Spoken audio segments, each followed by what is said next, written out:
sana. Mimi nina changamoto ambazo huwa nazipitia sana wasanii. Na kwa upande wako ni changamoto gani ambayo unapitia na inakuumiza sana?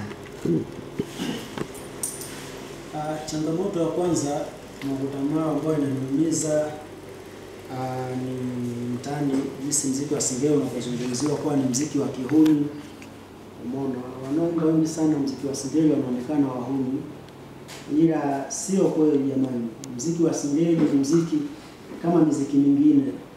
Ndio maana mwanzo wakati muziki wa Singeli unaanza, wasanii wa Singeli wengi walikuwa hawapati show sehemu ambazo wasanii wakubwa wa Bongo Flava wanafanya. Wasanii wa Singeli walikuwa wanatengwa, ila baadaye akaja akatokea mheshimiwa ambaye ni Profesa Jay, alifanya Singeli, alitupa heshima wasanii wa Singeli, na mpaka sasa hivi kama tunavyoona Singeli